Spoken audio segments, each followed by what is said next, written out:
nakapag-commit ng crime dito sa Pilipinas at nalaman natin yung tao na yon ay nasa China at nagkataon ang Pilipinas at ang China ay merong extradition treaty, okay? Ang requesting state po diyan will be the Philippines. Siya po ang magre-request kay China na ibalik dito sa Pilipinas, okay, yung tao na yon. By the way, nabanggit natin kanina, one of the requirements para mag-materialize itong extradition na yan ay una, dapat yung crime na na-commit ng tao na yan is both punishable in both country. Exemption, ito yung exemption, exempted po exemption from the ruling, yung mga political crimes. Kapag ang na-commit ng isang tao is all about political crimes, hindi po pwedeng gamitin ang extradition. Kaya kung mapapansin nyo, yung mga natin ng kaso, merong warrant of arrest, ang ginagawa ng mga yan, okay, bago pa ma-issue ang warrant of arrest, ay pumupunta na ng ibang bansa. Kapag nakatakas na sila sa Pilipinas, hindi sila pwedeng habulin ng ating treaty. Kasi one of the exemption of this law, hindi po kasama ang political crimes. Nakuha? Okay. Sino naman ang tinatawag nating foreign diplomat? Foreign diplomat, it refers to the person, officially, siya yung representative ng another country. Okay? Magmamaterialize lang to once it was been approved by our Philippine government. More specifically, the Department of the Secretary of the Department of Foreign Affairs. Ano ba ang pinakalayunin ng extradition? Bakit natin 'to ginagawa? Under the Section 3, sabi diyan, one of the main goal o main objective of this law is number one, in order the two countries to have a collaboration pagdating sa criminal, okay, pagdating sa working together to bring the criminal to justice, as long that both crime is serious and they have a legal agreement to cooperate. Pangalawa, okay, para ma-manage natin mabuti yung ating prison sentence. Okay? Then siyempre, just like the other investigation, kapag magre-request tayo ng extradition, siguraduhin po natin na meron tayong certain evidence na magpapatunay na yung tao na yan ay may kasalanan. Ano bang ibig sabihin ng treaty? Treaty, it is an international agreement, isang kasunduan sa pagitan ng dalawang estado. It must be in written, hindi po pwedeng verbalan lang. It must be written and it was been sworn by the international law. Okay, doon po magmamaterialize yung tinatawag nating treaty. Ito po yung iba't ibang treaty, okay, ng different treaties of the Philippine government to other country. Ayan. Are you familiar about Paris Agreement? The Treaty of Paris. Yung Treaty of Paris, to tell you, medyo matagal na yan. Okay? Kung maalala nyo ang Pilipinas, kahit napakaliit ng Pilipinas, tayo ay sinasakop. Diba? Anong mga bansa ang sumakop sa atin? Sinakop tayo ng Kastila. Sinakop tayo ng mga Amerikano. Sinakop tayo ng mga Hapon. Diba? Ano bang meron ang Pilipinas? Bakit lagi tayo sinasakop? It is because of, katulad ng mga nakikita nyo sa aking background, because of our natural resources. Ang Pilipinas, kahit maliit yan, tayo po ay mayaman sa likas na yaman. Now, kung maalala nyo, excuse, ang unang sumakop sa atin, ang Kastila. Ngayon, di ba, lumapit ang mga Amerikano kay Pangulong Emilio Aguinaldo at that time. Sabi nila, tutulungan ng Amerikano, okay, ang Pilipinas para lumaya sa Kastila. Yun ang pangunahing layunin. Kasi sinasakop ng Kastila ang Cuba noon. Ngayon tinulungan ng Amerikano ang Cuba para lumaya. Ganun din ang gusto na mangyari sa Pilipinas. Natalo ngayon ang Kastila. Ang paniniwala ngayon ng mga Pilipino na nun, meron na tayong sovereignty, meron na tayong sariling gobyerno. Ang problema, nagkaroon ng Treaty of Paris. Kung mahilig kayong manood ng mga pelikula, yung pelikula nung General Luna, 'di ba sabi ni General Luna, 'di ba, meron ba tayong representative dun sa Treaty of Paris? Kahit isa lang tagapagmasid, wala. Ang naging agreement pala nila doon, okey, binenta ng Kastila ang Pilipinas sa Amerika. Kaya ang sumunod na sumakop sa'tin dun, ang mga Amerikano. Ang problema lang natalo sila ng mga Hapon, okey? Anong ibig sabihin ng transnational crime? 'Pag sinabi nating transnational crime or also known as the borderless crime, it is a type of crime kung saan yung epekto nung crime na 'to is across the border. Okay, example, human trafficking, drug trafficking, smuggling, cybercrime. Yan po ay mga halimbawa ng transnational crime. Human trafficking, 'di ba, yung mga illegal recruiter, sasabihin na, okey, ang magiging trabaho mo sa bansa na pupuntahan mo ay ganito, triple ang magiging sahod mo. Ang problema pagdating pala dun, hindi naman pala. Drugs, yung mga illegal drugs na pumapasok, okey, dito sa ating bansa, that they are considered as transnational crime. To tell you nga, yung FBI, ang Interpol, kino-consider nilang transnational crime yung COVID-19. Bakit? Sa COVID-19 pandemic, saan nanggaling ang virus? Saan nanggaling ang sakit? Sa China. Hmm. Ngayon, kumalat ba ito sa ibang bansa? Oo, just like Pilipinas. Then later on nalaman natin, 'di ba? Oh, meron na palang vaccine na nanggaling din sa China.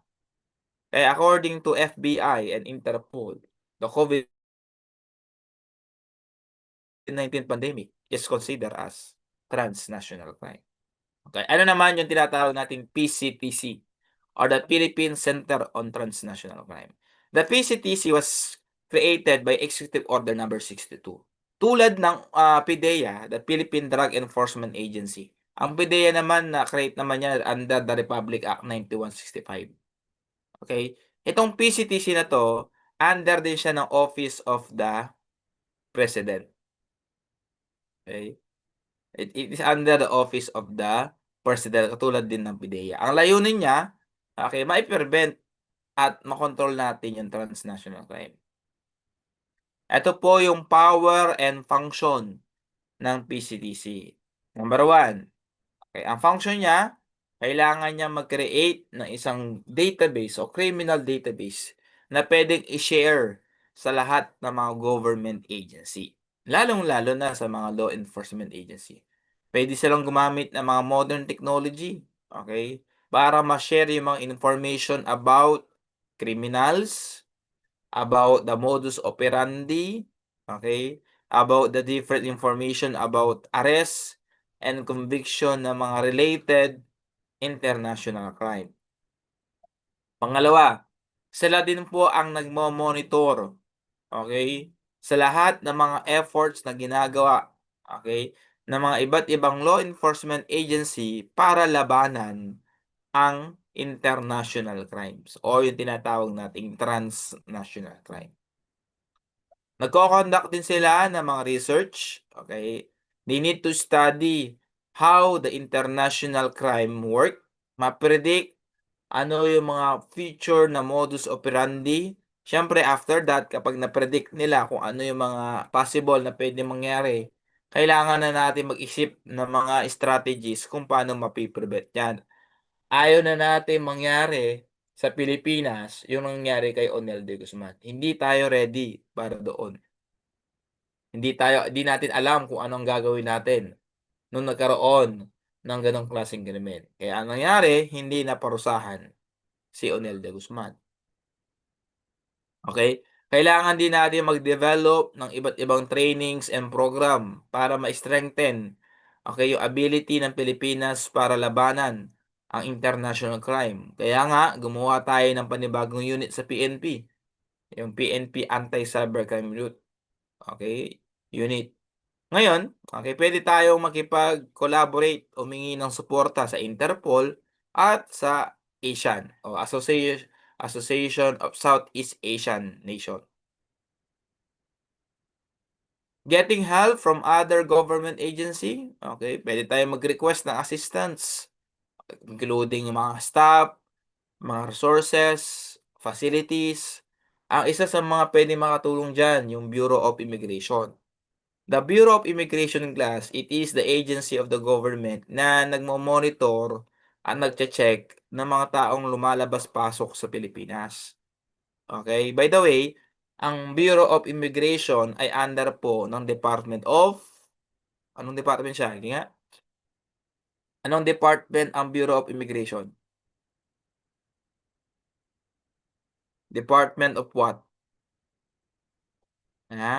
Mr. Hermano John Renzo. What do you think? Anong department kabilang ang Bureau of Immigration?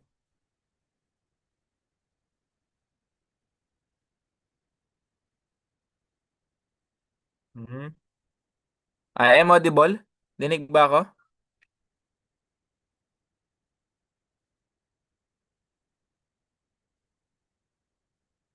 Dinig ba ako, class? Yeah. Oh. Yes, sir. Asa si Mr. Hermano? Oh. Uh, Brother, palagay mo ang Bureau of Immigration, anong department siya kabilang? Kung ang PNP ay DILG, palagay mo, ang Bureau of Immigration saan?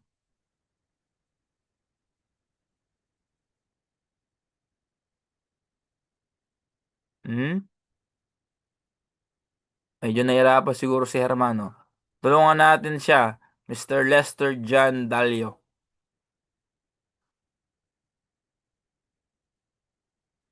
Ay, na-idea lang naman. Hindi naman 'to graded. Palagay niyo?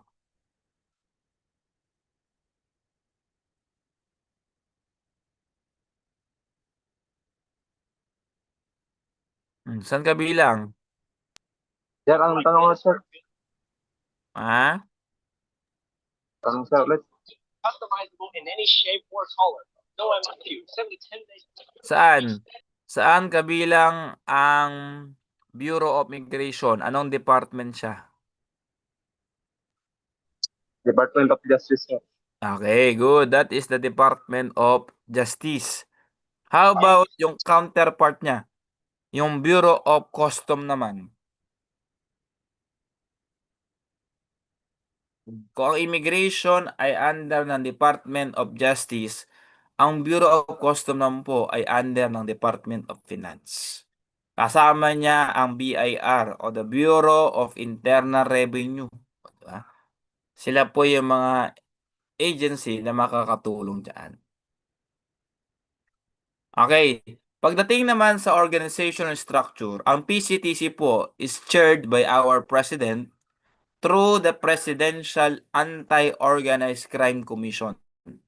Okay, the PCTC is also supervised by the Secretary ng ating Department of the Interior and Local Government as the Vice Chairman.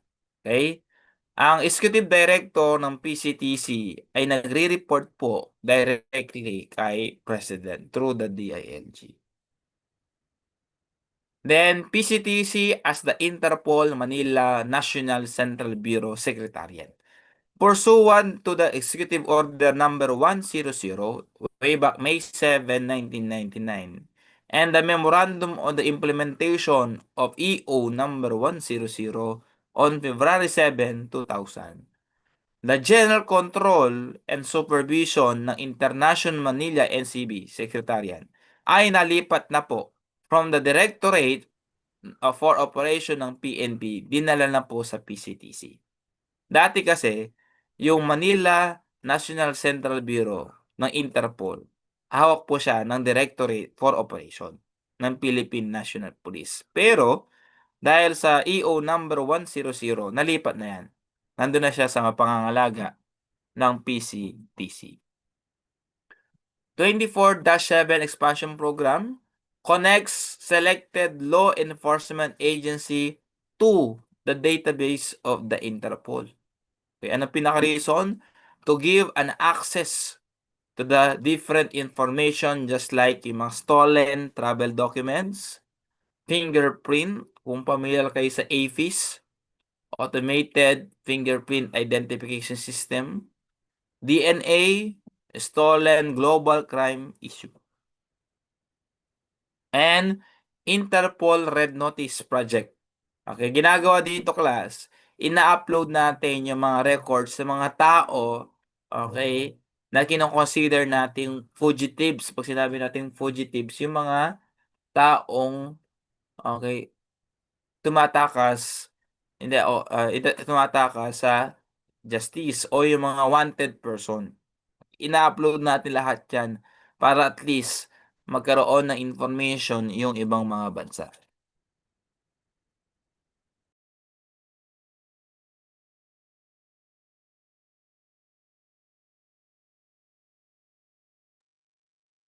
Okay, next. Visa Check Project. Okay. By the help of the Bureau of Immigration and the Department of the Foreign Affairs. Okay. Mas mai-improve ba natin itong project na to? Kasi pwede nating ma-screen out yung mga foreigner na nag-apply ng visa papasok dito sa Pilipinas. Pag nalaman natin na yung tao na yan ay meron siyang record dito sa Pilipinas, hindi na po natin siya pinapapasok. Pinapabalik na natin sila kung saan sila bansa galing. Ang tawag natin dyan ay A to A, airport to airport.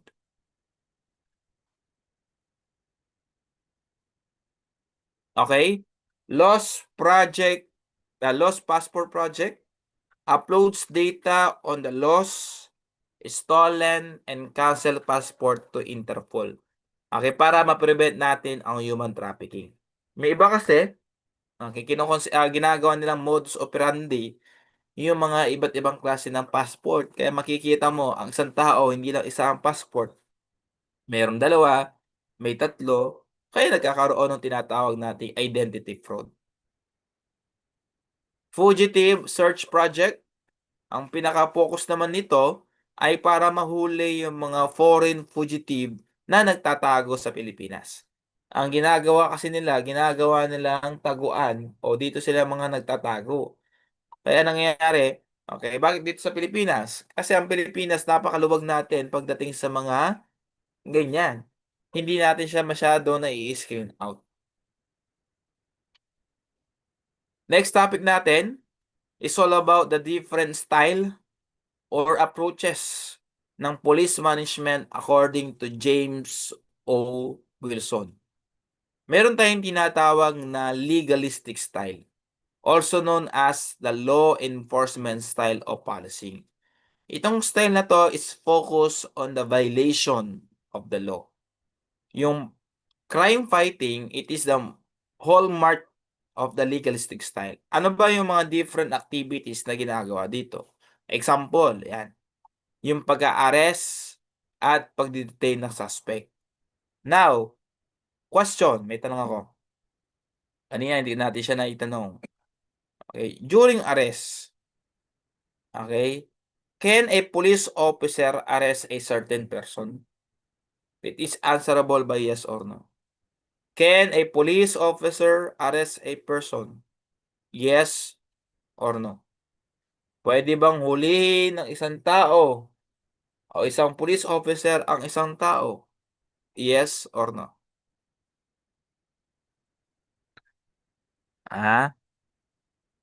What will be your idea?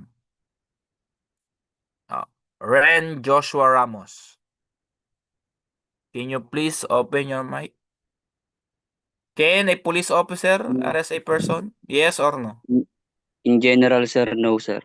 Okay, in general daw, no? Okay. How about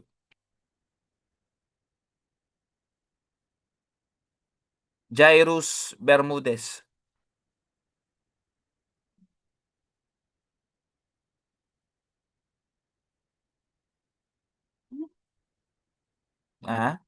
Wala, tapos yan na lang, Victor Franz Sapon. Sir. Ikaw, brother, what do you think? Can a police officer arrest a person? Yes, sir. Ha? Yes, sir. Medyo mahina ka. Laksan mo ng konti, kaibigan. Yes, sir. Okay. Sabi naman ni Sapon, yes daw. Okay? Class, the correct answer on that specific question, can a police officer arrest a person? Generally, no. The answer is no. Okay? As a general rule. Ang exemption natin doon, kasi hindi naman porket police officer ka, pwede ka na mag-aresto, nino man eh. Bawal yun. Ang exemption doon, una, kapag meron kang warrant of arrest. Or, yung ginawa ng isang tao ay consider sa warrantless arrest. Okay? Pangalawa, okay, pag-i-issue ng traffic citation. Pagdating sa traffic management, okay, nag-i-issue po tayo ng traffic citation para ma-inform yung tao about do sa violation ng crime na nakubit niya.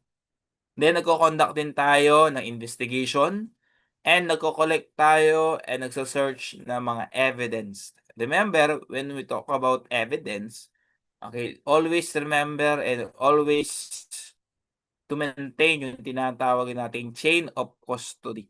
Pag sinabi nating chain of custody, it refers to the number of person, okay, na pwede lang humawak do sa evidence na yan. Kasi kapag yan ay naputol, di ba, parang chain, kadena, dapat yan konektado sa isa't isa. Kapag yan ay naputol, magkakaroon ng question pagdating sa evidence.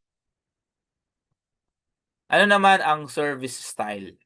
Ang service style naman, kung kanina, ang legalistic is more on crime fighting. Ito naman, sa service style naman, okay, is focus on giving solution to the common problems ng mga tao. Service Police Department place a high emphasis on the community opinion and public relation.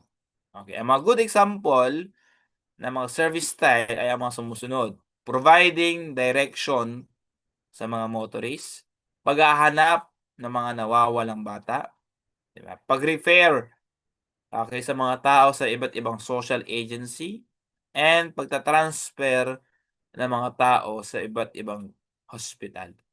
That is a good example ng service style. Okay? Now, proceed na tayo ngayon sa iba't ibang selected, okay, iba't ibang klase ng bansa. And pag-aaralan natin, aalamin natin, ano ba yung mga iba't ibang klase ng policy na ginagawa nila. Okay? Una, anong bansa yan?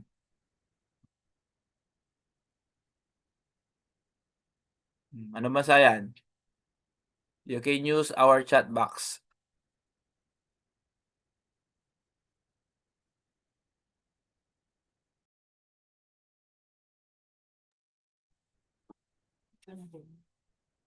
Anong bansa yan?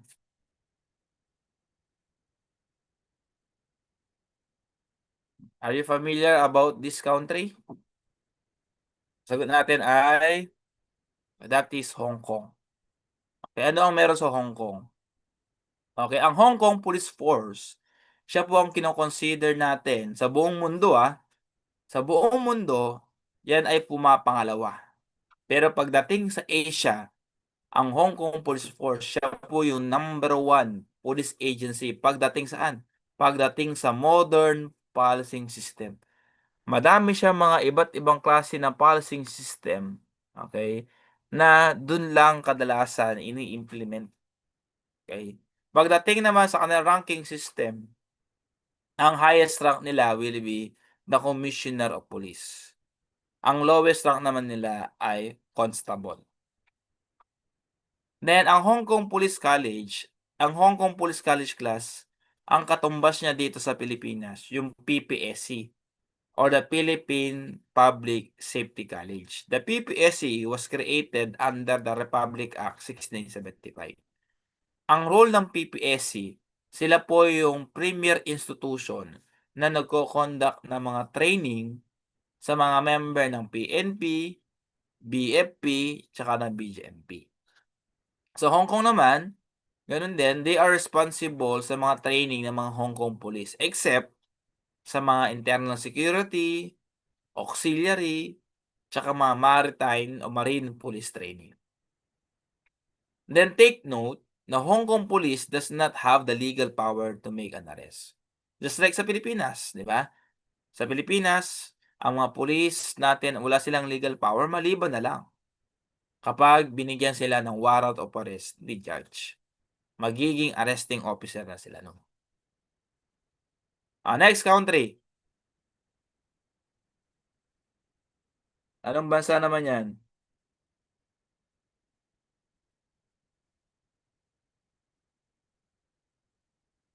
That is China. Yung kino-consider nating the sleeping giant. Ba't ba kino-consider na sleeping giant ang China? Kasi in terms of population and territory, napakalawak ng China. Then, merong isang pagkakataon na hindi naging active ang China sa global economy. Kaya siya tinatawag na sleeping giant. Sa China, meron silang tinatawag na MPS or the Ministry of Public Security. It is the principal police and security authority sa buong China. Ang MPS is headed by the Ministry of Public Security. Then, kung sa Japan, meron tayong tinatawag na Koban. Okay, sa China naman, ang tawag naman nila, okay, sa kanilang police station ay Paichuso. Okay, it will serve as the direct point of contact between police and ordinary citizen. Pilipinas, police station. Okay, sa Japan, okay, sa Japan we have Koban. Sa China naman, we have Paichuso. Then, meron din silang tinatawag na People's Armed Police Force. Sa Pilipinas, meron tayong tinatawag na SAF or Special Action Force. It is the elite unit ng PNP na responsible sa mga internal security. Okay? Just like sa China. Meron silang tinatawag na Chinese paramilitary. It is a type of unit na paramilitary, meaning to say, hindi siya member ng military force, pero they are similar for that. Ang trabaho nila is more on internal security, riot control, and anti-terrorism.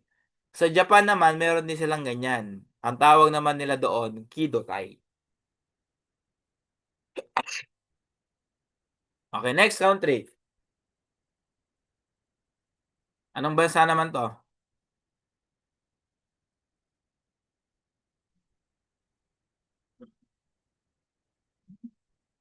Okay, India. Sagot? Okay, tama. Ano naman meron sa India? Okay. Sa India class, okay, meron silang tinatawag na Indian Police Service. Actually, meron siyang tatlong component. The IPS, the IAS, and IFS. Indian Police Service, Indian Administrative Service, and the Indian Forest Service. Okay, dito sa Pilipinas, para magkaroon kayo ng idea din, meron ng bagong public position that is intended for criminologies. Under siya ng DENR o Department of Environment and Natural Resources. Ang tawag do sa position na yan ay Forest Ranger. Ang hinahanap nila ay registered criminologists. Baka magustuhan nyo. Pwede kayo mag-apply. Under kayo ng DENR. Kasi akala ng mga criminologists, ang pwede lang nilang puntahan, PNP, BFP, BGMP, o lalo ngayon. Nabalitaan niyo ba yung sa BFP? Ha? Nabalitaan niyo ba ang BFP? O, magkano? Magkano yung kailangan? Kailangan nyo daw ng kalahating milyon para makapasok sa BFP. According to Secretary Remulla, it is considered as the most corrupt agency. 'Di ba? Grabe, kalahating milyon. Saan ka kukuha ng kalahating milyon para lang makapasok sa BFP? Ngayon, puwede kayong ano, puwede niyong i-try yung opportunity niyo sa DNR, 'yun. Ang tawag nga dun sa posisyon, Forest Ranger. Madali lang naman ang trabaho diyan. Bibilangin niyo lahat ng puno sa Pilipinas, ha? Mag-umpisa na kayo diyan sa may Aurora, magbilang-bilang na kayo ng puno.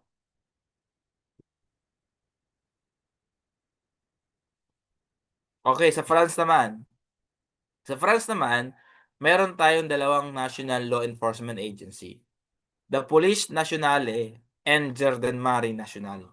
Okey, ano ang pagkakaiba nila? Okey, si Police National, it is a civilian police force na kadalasan naka-deploy yan sa mga urban areas. 'Pag sinabi nating urban areas tulad ng Manila. Kapag naman Gendarmerie Nacional, ito naman yung mga tinatawag nating pulis probinsya. Kasi ito naman, they are deploy on the rural areas. Sa Pilipinas naman, hindi tayo ganyan. Kasi tayo ay national in scope. Ibig sabihin, being a member of PNP, pwede ka nilang i-deploy kahit saan. Hindi lang puwede sa Manila o sa urban, hindi lang puwede sa rural, puwede. Kaya yung ginawa ni Duterte no'n, kung maalala niyo nung siya pa ay pangulo, lahat ng mga police officers o mga member ng PNP na merong bad record, anong ginawa niya? Pinatapon niya ito sa mga malalayo, pina-deploy niya 'to. It is valid? The answer is yes. Kasi ang PNP is national in scope. Hindi mo puwedeng sabihin na, "Sir, ako po ay nag-apply sa quota ng Region 3. Hindi niyo po ako puwedeng dalhin sa Region 4 o Region 1. Hindi po puwede 'yun. It is against our constitution." Mali. Sa constitution niya mababasa, "The police force must be national in scope." Dapat ang PNP ay puwedeng ma-deploy kahit saan. Next country. Anong bansa naman 'yan? That is, Japan. Okey, anong meron sa Japan? Okey, question muna, tanong.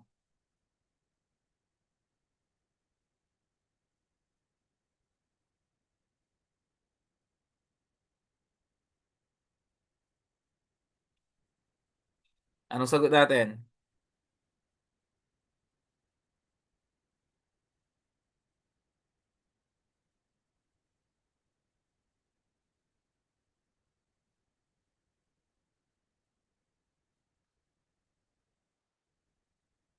If the NAPOLCOM has an administrative control and operational supervision over the PNP here in the Philippines, ano naman ang tawag natin sa it has administrative supervision naman over its national police agency. It is located at Japan. Kaya sagot natin, okay, letter D, National Public Safety Commission. Okay. Ang NAPOLCOM class, 'di ba? Ang NAPOLCOM o ang dating pangalan ng NAPOLCOM ay POLCOM o the Police Commission. Okay? Ang trabaho ng NAPOLCOM, siya yung may direct control, okay, over the Philippine National Police. Siya din po ang nagfa-facilitate sa mga entrance exam, including the promotional exam. Now question, ilan ang compositions ng NAPOLCOM? Ilan ba ang NAPOLCOM? Sino-sino ba ang bumubuo sa NAPOLCOM? Bago natin pag-usapan itong National Public Safety Commission. Ilan? Ilan ang composition ng NAPOLCOM? 1, 2, 3, 4.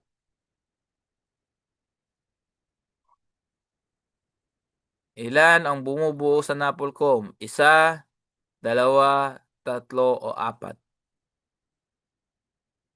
Ang sagot? Okay, very good. 6. 6 sila. Okay. Bakit naging 6? Okay. Una, meron tayong tinatawag na ex officio chairman. Sino yung ex officio chairman natin? Si DILG secretary.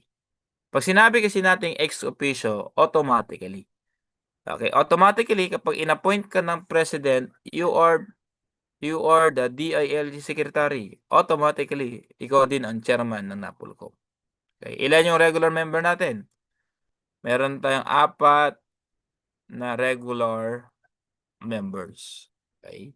Doon sa 4 na regular members, isa doon ay dapat galing sa law enforcement sector. Ibig sabihin, dapat galing sa mga law enforcement agency. Pero dapat inactive na or retired na. Then yung 3 ay manggagaling dapat sa civilian sectors. Okay, pwedeng abogado, criminologist, social worker, basta civilian. Then yung 3 civilian, dapat isa doon ay manggagaling saan? Dapat galing sa women sector. O ilan na yon? Isang chairman, 4 na regular member.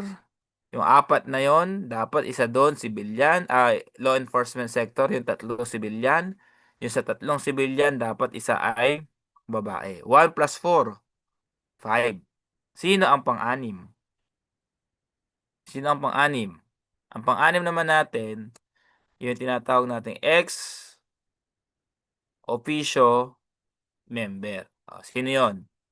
Yung ating PNP chief. Kapag inappoint ka as a PNP chief, automatically, you are ex officio member ng NAPOLCOM.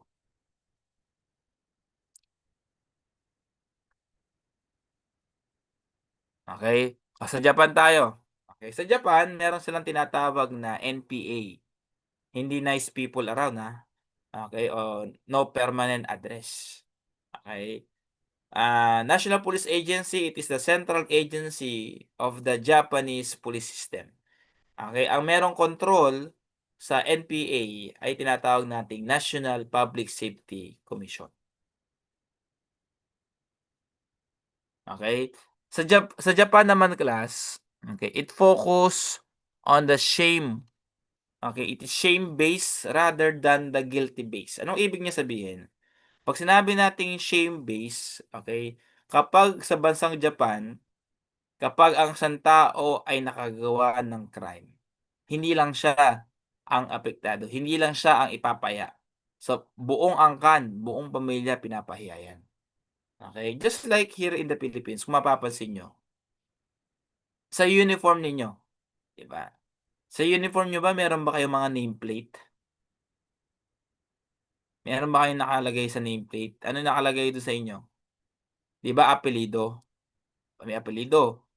Just like sa mga PNP, nakalagay doon apelido. Kaya ibig sabihin nun, kapag meron kang ginawa, either positive man yan o negative, okay, apektado, hindi lang ikaw, buong pamilya mo.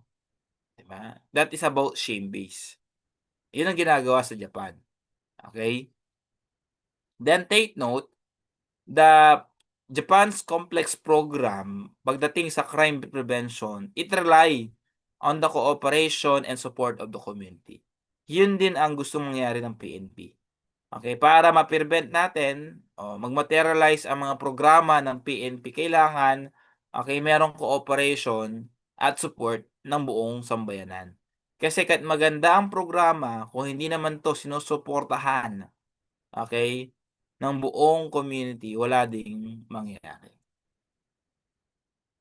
Then the NPA or the National Police Agency was supervised and controlled 47 Prefectural Police Department and the Tokyo Metropolitan Department. Then the NPA is headed by Commissioner General. Ang lowest rank nila, okay, sa Japan ay police officer. Okay, ano naman yung tinatawag nating patriarchal family system?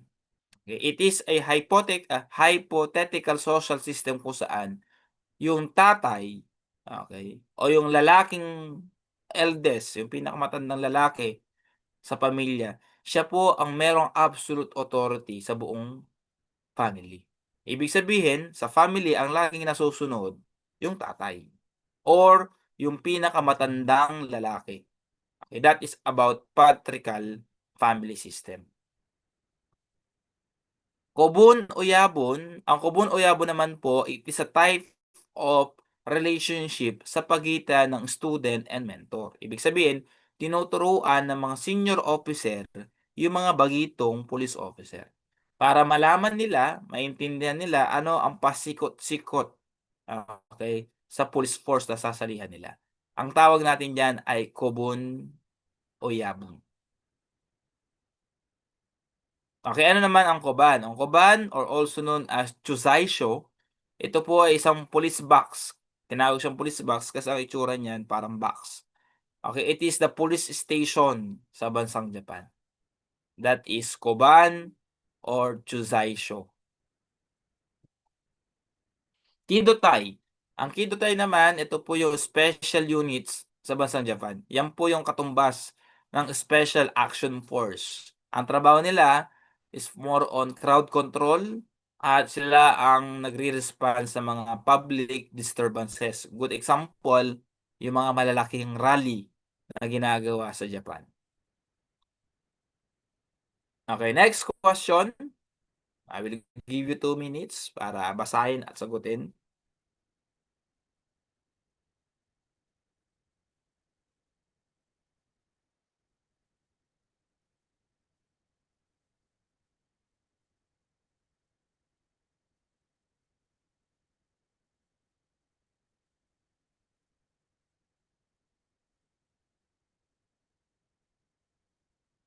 Anong sagot natin?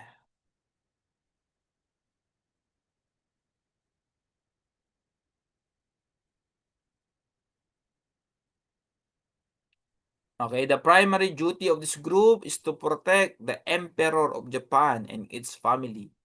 Sagot, that is letter B, Imperial Guard. Okay, ang Imperial Guard, ang katumbas niya dito sa Pilipinas, yung ating PSG or Presidential Security Group. Next country tayo. Anong bansa yan?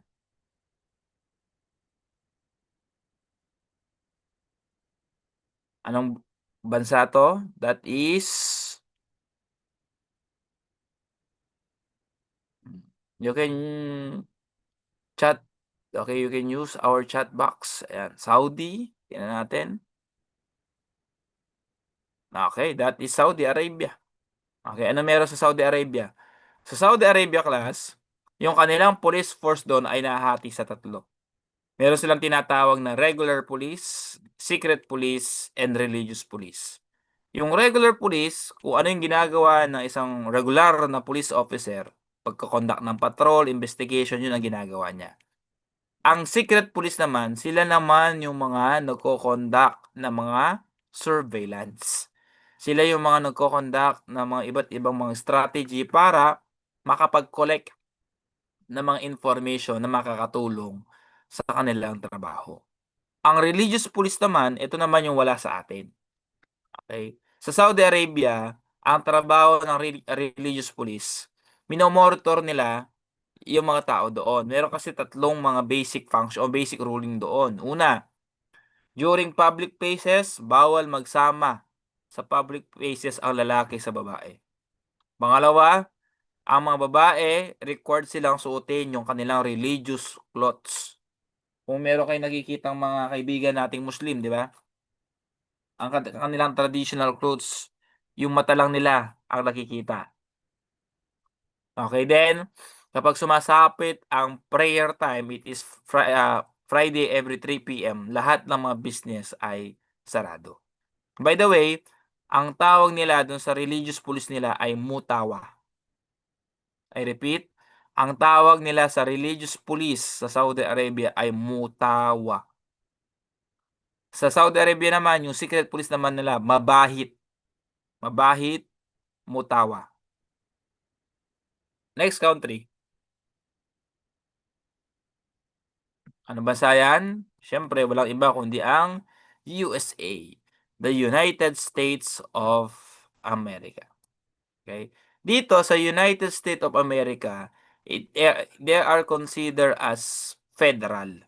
Okay? It is conducted federal, state, local, and city departments. Then, okay, isa sa mga unique characteristic nila, meron silang mga sari-sariling rules.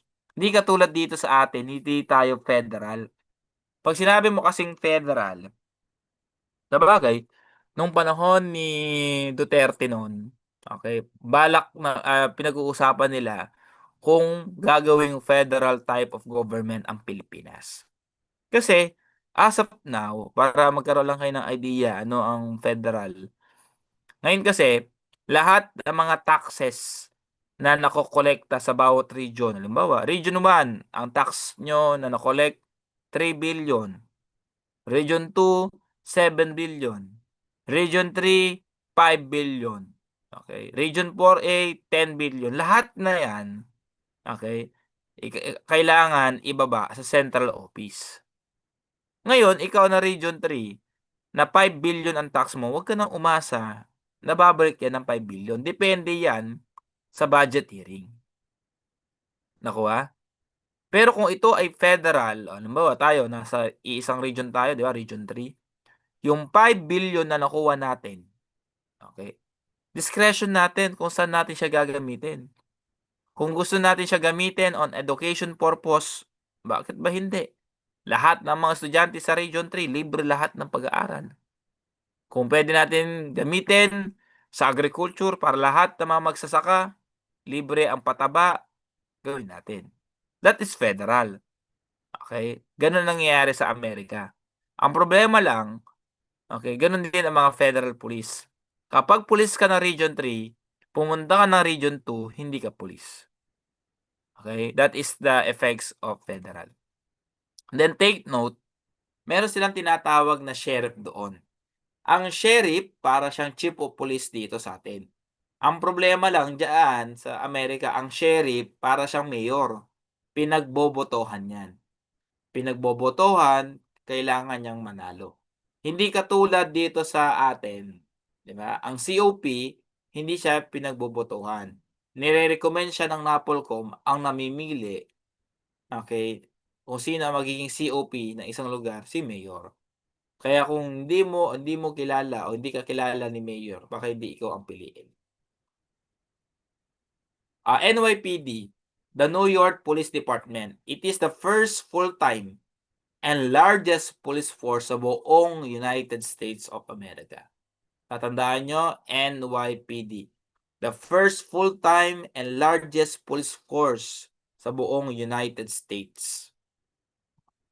And dito naman, ladies, makinig kayo mabuti sa akin, listen to me.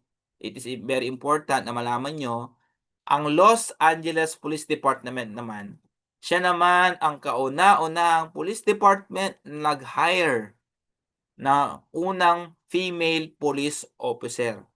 Kasi dati, okay, naniniwala tayo na ang trabaho ng isang police officer ay para lang sa mga lalaki. Pero ang Los Angeles Police Department, nag-hire sila ng first female police officer with the name of Alice Stevens Well. Okay. Kasi class, just like sa PNP ngayon, under the Republic Act 8551, diba? Under the RA 8551, kapag nagkakaroon ng regular recruitment, meron dapat 10%. 10% dapat ng total quota ay dapat babae. Halimbawa, 500 ang kailangan ng Region 3. Ilan ang 10% ng 500? 50. Dapat sa 500 na yan, 50 dapat babae. Ano ang reason? Anong reason ng Republic Act 8551? Bakit linalagyan niya ng 10%? Ha? Bakit kaya? Ano ang dahilan ng Republic Act 8551? Any idea? Bakit kaya may 10%?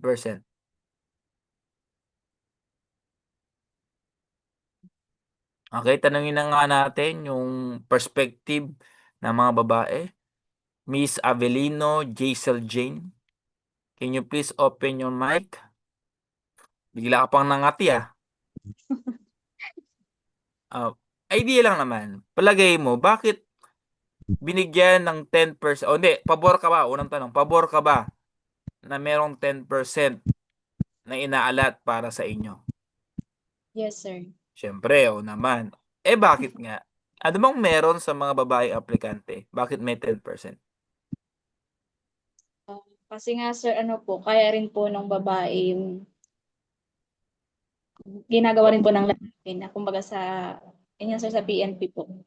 Oo. Yung mata sa PNP. Yun lang, Ibig, sir. ibig sabihin kung ano ang kaya ng lalaki, kaya nyo din mga babae. Tama ba? Parang ganun, sir. Oo, sige. Thank you. Pwede naman. Pero sa palagay ko, hindi naman lahat. How about Miss Lozano, Prince Claire Linet?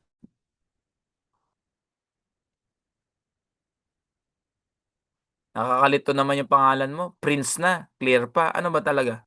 Are you prince o are you princess? Prince yan, sir. Nag-typo sa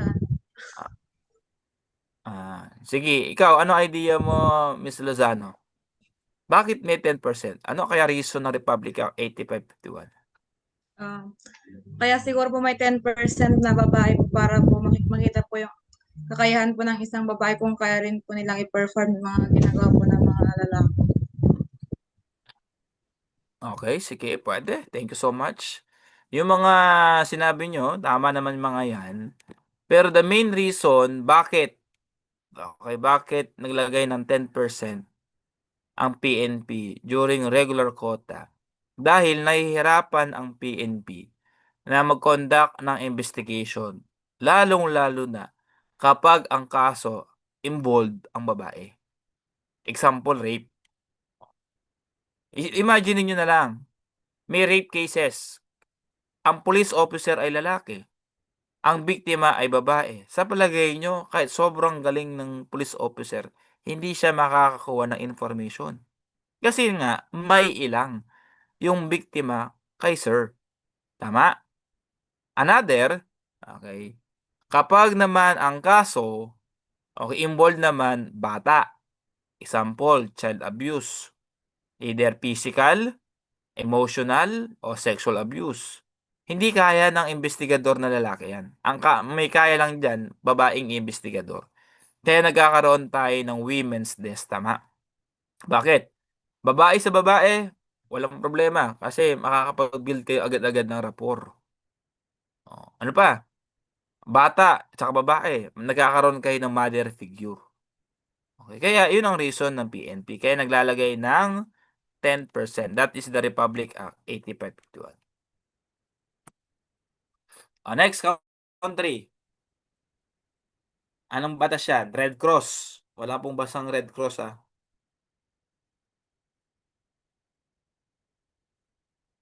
Anong bansa yan? Sir lang, sir. You can use our chat box para makasagot kayo. Anong bansa yan?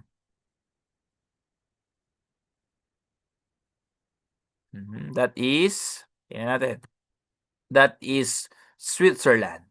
Okay. Ano meron sa may Switzerland? Okay.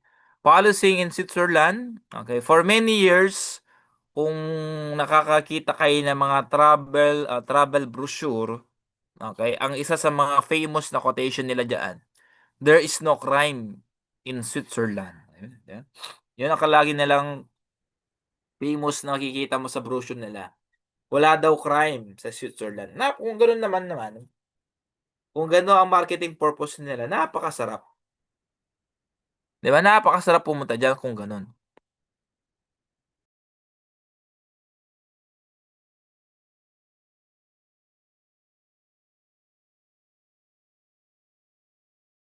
Kasi isa sa mga kino-consider na mga foreigner, yung mga turista, siyempre yung magiging safety nila. Maganda nga ang lugar, ang problema delikado namang puntahan. Kahit ako, di ako pupunta. Pero ang bansa ay mataas o mababa ang criminality o walang crime na nangyayari, napakasarap tumira diyan. Ano ba ang sikreto nila? Ano ba ang sikreto ng Switzerland? Bakit nasabi nila na walang crime sa kanilang bansa? Okay? Sa Switzerland, para makontrol, okay, ang pagtaas ng crime, ang pinaka-effective na policy nila ay tinatawag nilang iron fist, velvet glove approach. Okay. Paano ba 'to yung iron fist, velvet glove? Sa Tagalog, iron fist, kamay na bakal. Okay? In terms of penalty, okay? Napaka what we call this, hindi na natin pwedeng sabihin na lenient. Napaka-strict nung kanilang penalty. Example, dito sa Pilipinas kapag ginawa natin 'yan, 'di ba? Mapapansin mo yung mga crime student, merong ang motor pero wala namang helmet. May helmet naman nakalagay sa siko. Kaya kapag naaksidente, buo ang siko, sira ang muka. May iba naman, makikita mo, meron namang helmet na suot, pero nutshell, alam mo yung nutshell, yung nasa bumbunan lang. Kapag naaksidente, 'di ba? Buo ang bumbunan, wasak ang muka. Pero kung i-apply natin yung ginagawa sa Switzerland, ganito lang 'yon. Lahat mga hindi naka-helmet na mahuhuli, death penalty. Tingnan ko lang. Baka kahit naka four wheels ka, naka-helmet ka pa rin. Okay? That is about a good example of iron fist, velvet glove. Next country. Anong bansa naman yan? That is, okay, Egypt. Anong meron sa Egypt? Sa Egypt naman, okay, yung mga conflicts doon, pag sinabi po nating conflicts, magkaiba yan sa tinatawag nating dispute. Pag sinabi kasi nating dispute, it is a simple misunderstanding ng dalawang tao. Pero kapag sinabi nating conflicts, mas malala yan kumpara sa dispute. Ang conflict kasi lalong serious in nature. So, Egypt, kapag nagkakaroon ng conflict ang mga tao doon, nire-resolve nila by means of tribal council. Okay, doon kasi sa Egypt, wala pong kulungan doon. Walang mga jail, walang mga prison. Kaya hindi po nakukulong yung mga tao doon. Ang ginagawa lang nila, okay, para malutas ang kaso o yung conflict ng dalawang partido, dinadaan yan sa tribal council. Then, ang tribal council ang magdi-decide kung ano ang magiging solusyon. Ang tawag natin doon, anong tawag natin doon? 'Di ba meron kayong subject na dispute resolution? Anong tawag natin doon sa ADR na 'yon? That is arbitration. 'Di ba meron kayong negotiation, mediation, arbitration. 'Di ba? Pag sinabi nating negotiation, ay yung dalawang tao nag-uusap, nagne-negotiate. Sa mediation naman, 'di ba merong neutral person kayong kukunin, ang trabaho nun o yung tinatawag nating mediator, siya ang magnew-neutralize, okey? Siya ang magnew-neutralize dun sa dalawa. Pero in the end of the day, ang dalawang partido pa rin ang ano, okey, nagkakasundo. Sa arbitration naman, meron kayong neutral person na kinukuha, yung tinatawag nating arbitrator. Ang pagkakaiba, sa mediation ang nagso-solve yung dalawang partido. Pero sa arbitration ang nagbibigay ng solution yung arbitrator. Parang ganyan sa tribal council. Then ang Egypt, it is a type of folk communal society. Next country.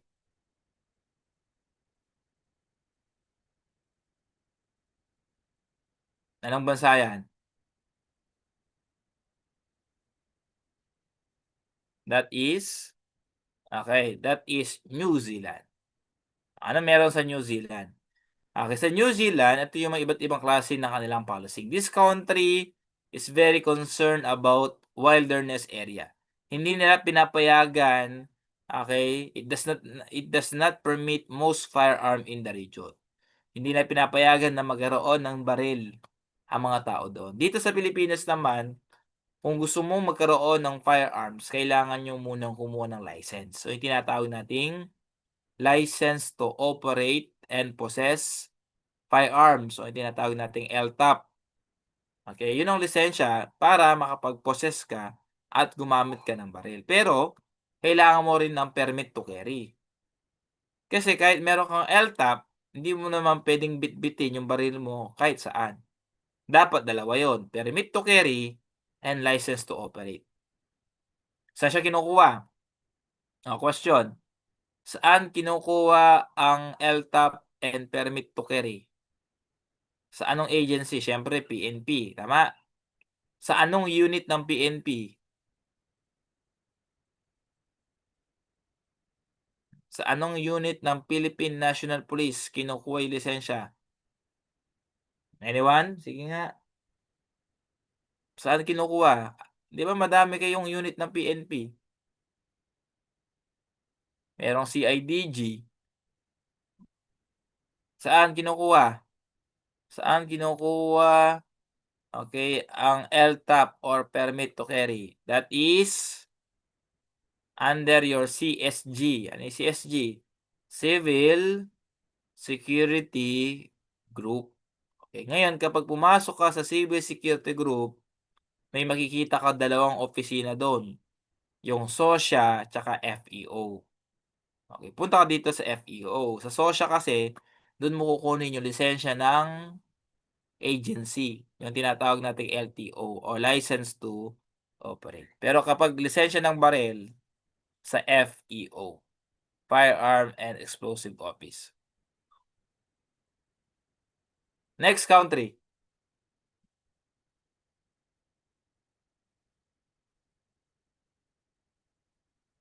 Anong bansa yan? That is Norway. Okay. Ano meron sa Norway? Okay, sa Norway, okay, it is a type of country, it is extreme cold country na matagal yung kanilang winter doon. Ito din ang nagiging reason kung bakit mababa ang crime rate sa Norway. Oo nga naman. 'Di ba? Sino naman ang sisipaging magnakaw, okay, o gumawa ng crime kung napakalamig sa labas? Then this country also strict gun, including the types of weapon that are used. Okay, yung mga ginagamit nila sa mga hunting o kaya sa mga sports. Okay, next.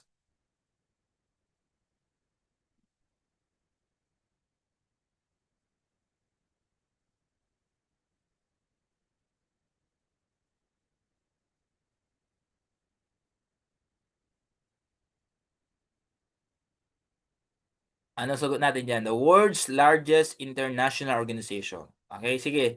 Ano muna natin? Ano bang ibig sabihin ng mga yan?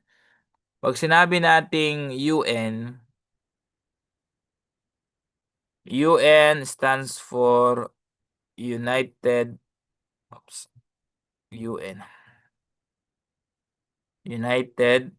Nation. Okay. Yung Interpol naman, alam niyo naman 'yon, 'di ba? International Criminal Police Organization. Ang Europol naman, it is European Police. Ang Asianopol naman is Association of Southeast Asian Nation Police. Ngayon, alin sa mga 'yan ang kino-consider natin as the world largest? That is, okay, letter A, United Nations. Okay, pag-usapan natin. Ito po yung iba't ibang global or international organization na nagpapatupad ng mga international policy. Okay? Una, yung tinatawag nating UN. Ang United Nations, kung ang Interpol, ang trabaho niya is to i-prevent, yung tinatawag nating transnational crime. Ito naman, ang UN is more on human rights. Okay? Ang trabaho niya, pinaka-main objective niya ay para ma-monitor kung sinusunod ba ng mga bansa ang ating international humanitarian law. By the way, ang UN po ay matatagpuan yung kanilang headquarters sa may Manhattan, New York City. Then as of now, meron tayo 193 members. Then, principal organs of the United Nations. Okay, General Assembly, Security Council, Economic and Social Council, Secretariat, International Court of Justice. Actually, 1, 2, 3, 4, 5, 6 dapat yan. Ang problema, yung isang branch niya ay hindi na masyadong active, yung UN Trusteeship Council. Okay, sa General Assembly, okay, main deliberative, policy making, and representative organ of the UN. Ibig sabihin dito, class, kapag nagkakaroon sila ng General Assembly, dito nila ginagawa yung iba't ibang klase ng mga policy, the rules and regulation na kailangan sundin at makakatulong sa buong organization. Yung United Security Council, it is considered as the most powerful branch ng United Nations. Sila yung in charge pagdating sa peace and order and security ng buong organization. Ang mga member po ng United Security Council ay ang mga sumusunod. China, France, Russia, United Kingdom, and United States. Okay, yun po yung mga iba't ibang mga member ng UN Security Council. Sa Economic and Social Council naman, o yung kaninang branch, ang focus niya is more on security. Ito naman, ang layunin nila is to promote international and economic and social cooperation. Gusto nila i-promote na matulungan yung mga bansa na nahihirapan o mababa ang economy. Okay. ICJ or the International Court of Justice. Siguro naman familiar kayo dun sa nangyari kay Duterte. Di ba? Familiar pa ba kayo dun sa nangyari kay Duterte? Siya ay hinuli ng UN, di ba? Kasi nga, ang Pilipinas po, tayo po ay signatory dun sa International Humanitarian Law. Doon sa batas na yon, kapag pumirma tayo, ibig sabihin, tayo ay kailangan sumunod sa lahat ng mga karapatang pantao ng UN. Di ba nga, si Duterte, ang pangunahing program na sinusulong niya, yung war against drugs. Okay?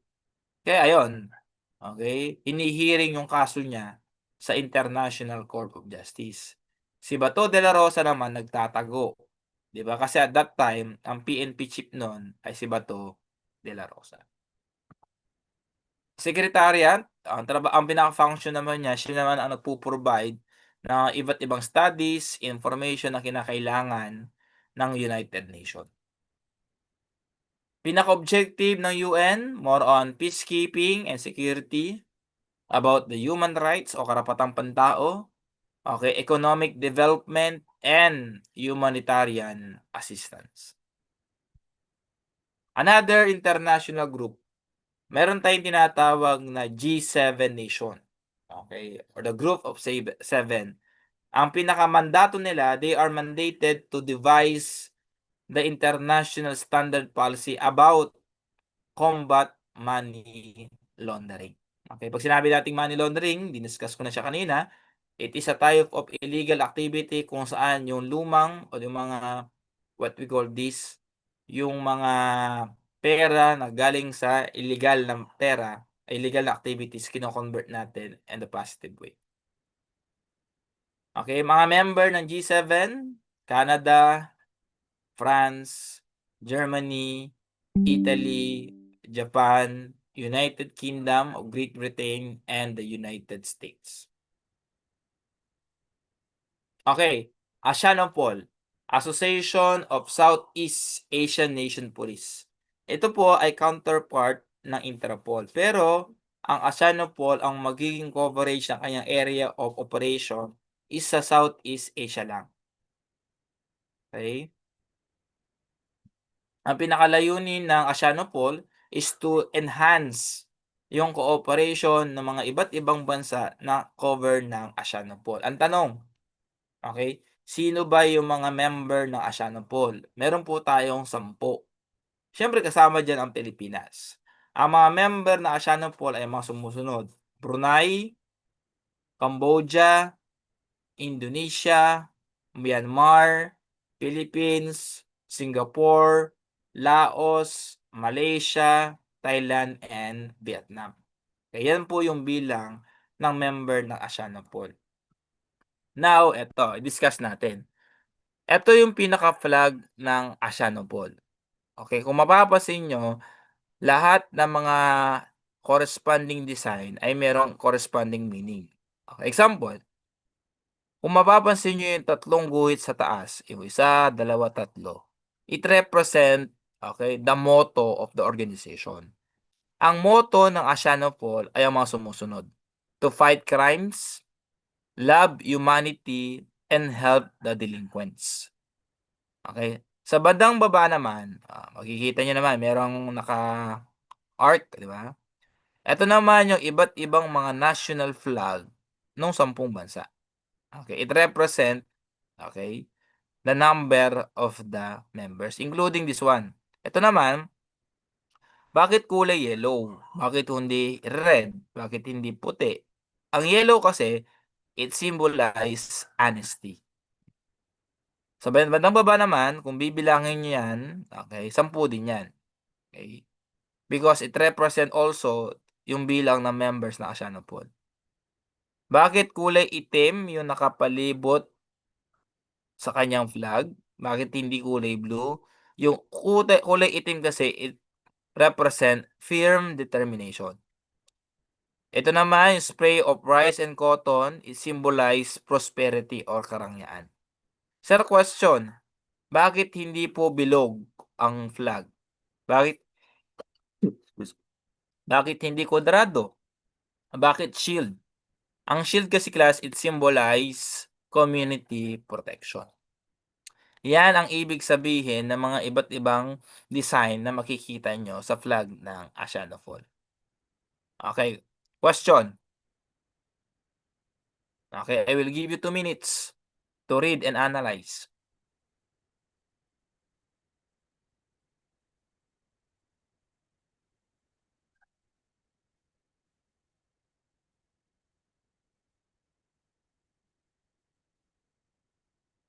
Okay, once again, you can use our chat box, di ba, para ma-express kung ano ba ang sagot ninyo.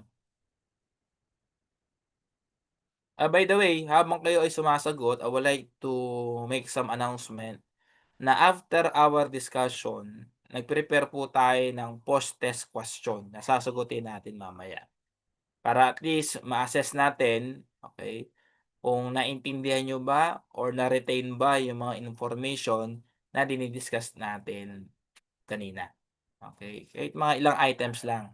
Then, i-discuss natin kung alin doon yung mga tamang sagot at bakit yun ang sagot nila. Okay, nakuha? Ulitin ko ha, huwag po tayong aalis mamaya.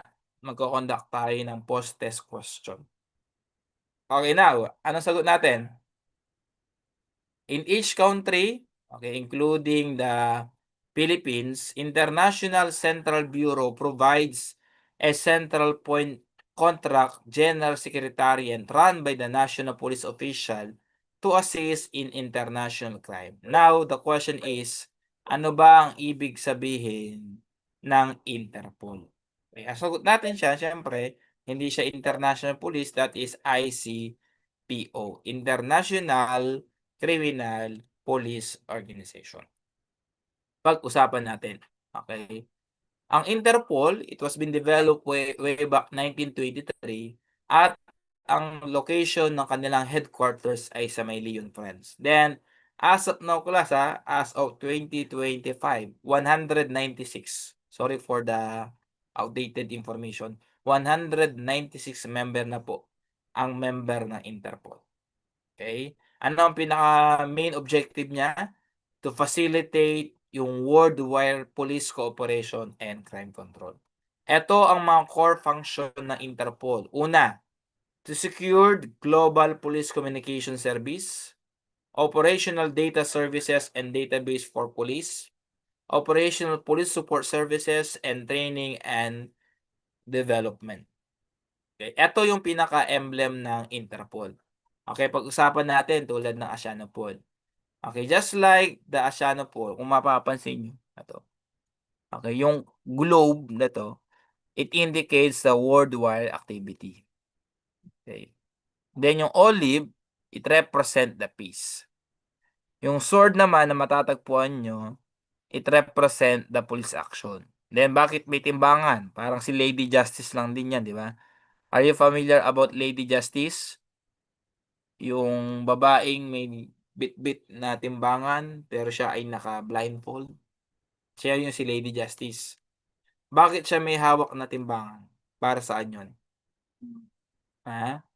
Pero siyang timbangan to balance everything. Diba? Para magkaroon ng equality. Bakit naka-blindfold siya? Kasi ang blindfold para hindi maging bias. Bakit meron siyang espadang hawak? Ang espada kasi it represent the law, yung pangil ng batas. Ibig sabihin, walang nakakaligtas sa batas. Sabi nga natin, jura lex sed lex. The law may be harsh, but still it is the law. Eh bakit babae? Diba? Bakit hindi lalaki si Lady Justice? Bakit babae? Dahil ang babae, alam nila ang tama. Okay, that is Lady Justice. Then, kanina meron tayo na pag-usapan, merong iba't ibang mga notices o notice ang Interpol. Okay, we have red notice, we have blue notice, yellow notice, green notice, orange notice, purple notice, black notice, and international notice. Isa-isay natin. Sa red notice, nakwento ko nga sa inyo kanina, yung sa may sub 44. Ang nagbigay sa atin ng information para dun sa location ni Marwan. Si Marwan kasi, it is considered as international criminal. Ang nagbigay po ng information sa atin ay ang Interpol. Nagpadala sila ng red notice para malaman natin kung saan natin matatagpuan si Marwan. Okay. Ang blue notice naman, ibig sabihin kapag nagpadala ng blue notice ang Interpol, okay, meron silang suspect doon sa isang crime. Pero hindi pa nila ma-identify. Kino-consider pa lang natin siyang person of interest. Pag yellow notice naman is all about missing person. Okay? Pag sinabi nating missing person, may mga taong nawawala or hindi nila kayang ma-identify yung kanilang sarili. Yung green notice and orange notice, medyo similar sila in nature pero meron silang pagkakaiba. Ang green notice is all about dangerous offender. Kapag nalaman ng Interpol, okay, na merong taong gustong pumasok sa bansa ninyo at pwede siya mag-cause, okay, na anong threat, okay, magpapadala siya ng green notice. Ang orange notice naman, it focus on public threat. Pag sinabi natin public threat, it refers to the specific person, pwedeng tao, pangyayari or events, or mismong item, tao, events. Then kapag sinabi nating purple notice, is all about the new modus operandi. Okay? The method of operation ng isang tao. Pag black notice naman, is all about unidentified bodies. Merong isang katawan. Diba? Hindi natin ma-identify kung sino yon. Okay? Pwede siya magpadala ng black notice. To tell you, diba? Doon sa subject yung personal identification techniques, madami tayong mga methods para ma-identify ang isang tao. Diba? Pero alam nyo ba, the best way para ma-identify ang isang tao, especially kapag ito ay nasunog, okay, is by means of yung tinatawag nating odontology. Okay? Pag sinabi nating odontology, it is the study ng ngipin para ma-identify ang isang tao. Baka isipin nyo naman, sir, nagpa-cleaning ako sa dentist ko, odontology po ba ang tawag doon? The answer is no. That is simply dentistry. Kapag nagpabunot ka ng ngipin, nagpalinis ka ng ngipin sa dentist, hindi po yan odontology.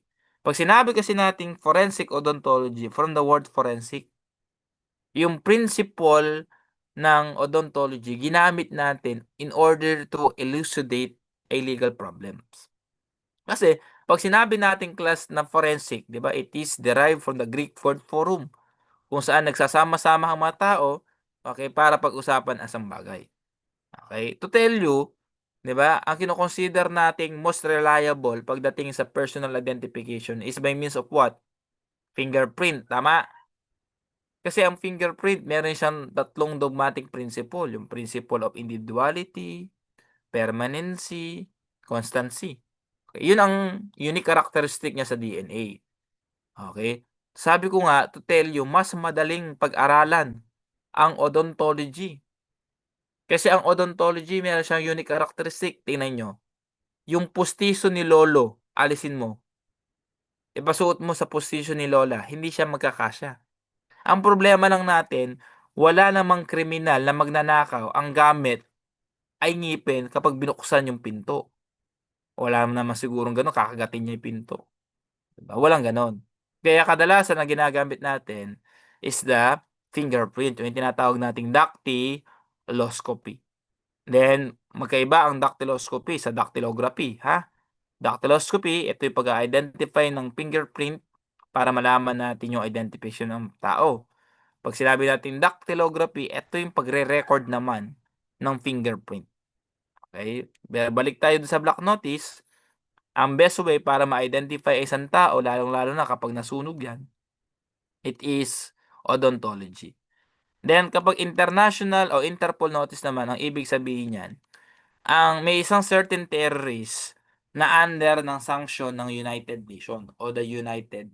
Pag sinabi nating sanction, ibig sabihin mayroong isang tao na pinaparusahan ng UN. Okay? Once again, yan po yung iba't ibang international notice o Interpol notice ng International Criminal Police Organization. Okay.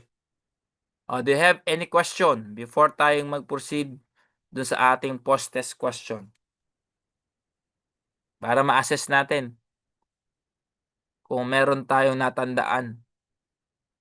Kasi 'di ba sabi natin kanina, one of the reason kung bakit madami ang bumabagsak sa board exam, hindi nare-retain kung ano yung kanilang pinag-aaralan.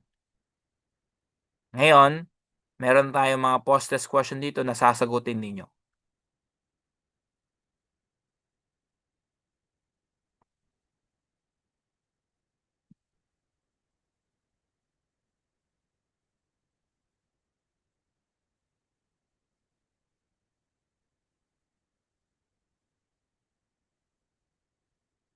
Wait lang class, please give me a few minutes para mai-prepare ko yung post-test questions.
Okay, ready na ba?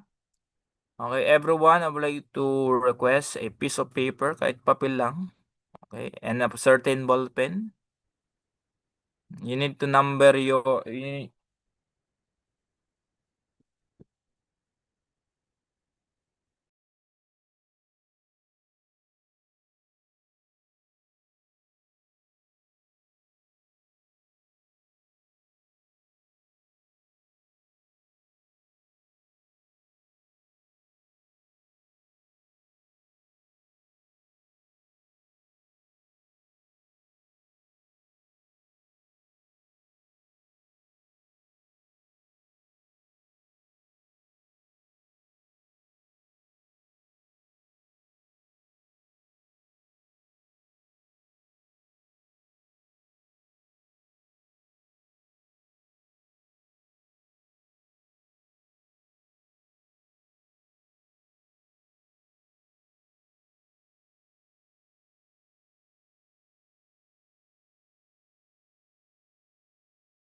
Okay, class, ganito gagawin natin ha. Meron na bang ballpen at papel? Number your paper 1 to 15. Susulat nyo lang yung letter, ano? Yung letter ng tamang sagot. Then, syempre, ang magiging main objective natin dito is to assess. Okay, kung meron kayong natandaan. Huwag nyo nang dayain. Baka mag-open notes pa kayo, ha? Hindi naman to graded. Ha? Oh. Ngayon, kung titingnan natin based on the Republic Act 11131, kailangan makakuha kayo ng 75%. Ilan ang 75% ng 15? 11.25. Dapat makakuha kayo ng at least ilan? 11 out of 15. Ha? Then, after 2 minutes, okay, ine-next natin yung bawat tanong. Okay, please allow me to share my screen.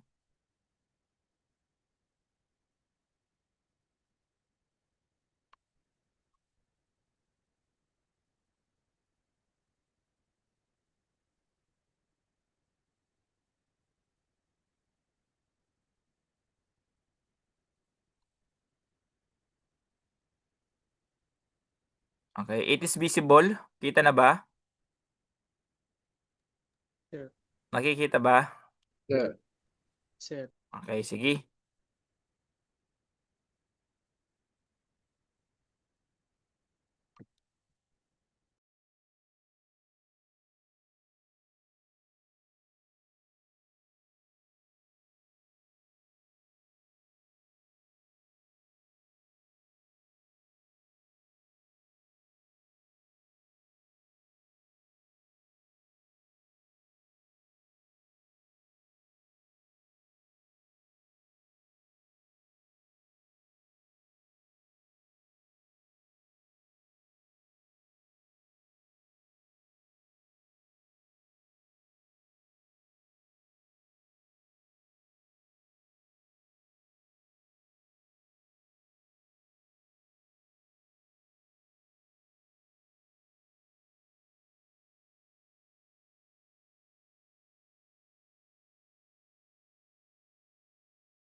Okay. Nasagutan ba lahat?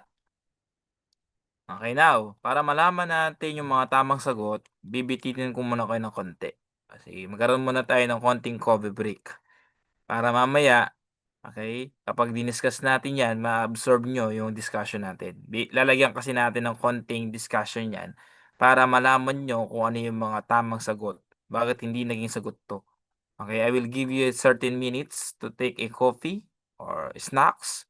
Then balik kayo after 15 minutes.